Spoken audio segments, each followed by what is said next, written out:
นี้เขาจะย่างเขาไปในเนาะย่างเขาไปทางแดงเขาไปอีกน้อยหนึ่งประมาณ50 เมตร50 เมตรอะ500 เมตรประมาณนี้แหละย่างเข้าไปไก่เติบได้เลยเนาะอันนี้ก็จะเป็นค่ายทหารโอ้โหมายังมาเลาะยังเนาะแถวนี้เนาะอย่างน้อยหนึ่งพี่น้องนะ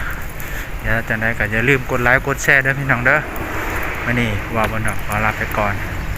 แต่บ๊ายบาย